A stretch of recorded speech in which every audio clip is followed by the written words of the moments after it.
नमस्कार दोस्तों। हमारी आज की कहानी है अद्भुत कपड़ा। एक समय की बात है।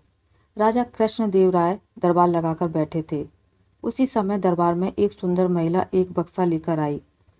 उस बक्से में एक मखमली साड़ी थी, जिसे निकालकर वे दरबार में राजा और सभी दरबारियों को दिखाने लगी। साड़ी इतनी सुंदर थी कि जो भी उसे देखता वह हैरान रह जाता। महिला ने राजा से कहा कि वह ऐसी ही सुंदर साड़ी बनाती है। उसके पास कुछ कारीगर हैं जो अपनी गुप्त कलाओं से इस साड़ी की बुनाई करते हैं। उसने राजा से निवेदन किया कि अगर राजा उसे कुछ धन दें तो वह उनके लिए भी ऐसी ही साड़ी बना देगी। राजा कृष्णदेव राय ने महिला की बात मान ली और उसे धन दे दिया। महिला ने साड़ी तैयार करने के लिए 1 साल का समय मांगा।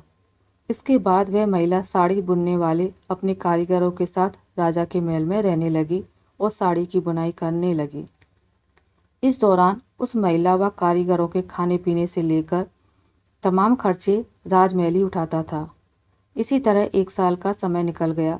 फिर राजा ने अपने मंत्रियों को उस साड़ी को देखने के लिए उस महिला के पास भेजा। जब मंत्री कारीगर के पास गए तो वह देखकर हैरान रह गए।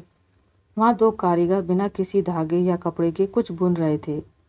महिला ने बताया कि उसके कारीगर राजा के लिए साड़ी बुन रहे हैं, लेकिन मंत्रियों ने बताया कि उन्हें कोई साड़ी दिखाई नहीं दे रही है। इस पर उस महिला ने कहा कि यह साड़ी सिर्फ वही लोग देख सकते हैं जिनका मन साफ हो और जीवन में उन्होंने कोई पाप ना किया हो। महिला की यह बात सुनकर राजा के मंत्री परेशान हो गए। उन्होंने बहाना बनाते हुए उस महिला से कहा कि उन्होंने वह साड़ी देख ली है और वो वहाँ से चले गए।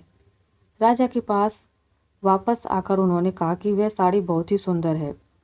राजा इस बात से काफ़ी खुश हुए। अगले दिन उन्होंने उस महिला को वह साड़ी लेकर दरबार में हाजिर होने का आदेश दिया। वह महिला एक बक्सा लिए हुए अपने कारीगरों के साथ अगले दिन दरबार में आ गई। उसने दरबार में बक्सा खोला और सबको साड़ी दिखाने लगी।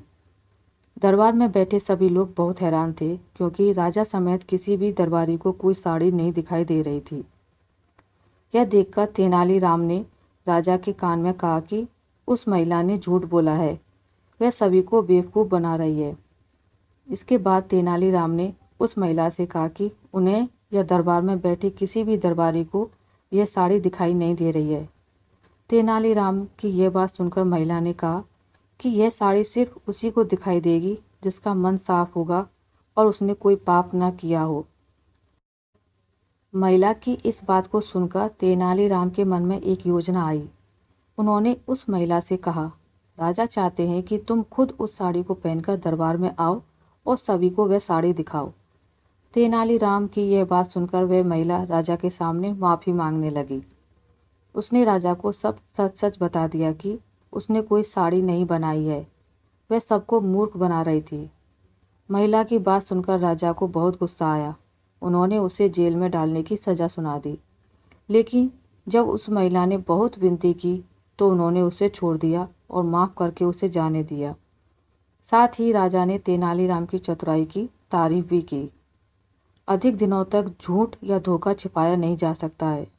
एक ना एक दिन सच्चाई सबके सामने आ ही जाती है। आशा करती हूँ आपको मेरी आज की कहानी अच्छी लगी होगी। अगर आपको मेरी ये कहानी अच्छी लगी है तो इसे लाइक करें, ज़्यादा से ज़्यादा शेयर करें, और अगर आप मेरे चैनल पर नए हैं तो इसे सब्सक्राइब करना ना भूलें। मिलते हैं एक नई कहानी के साथ, तब तक के लिए नमस्कार।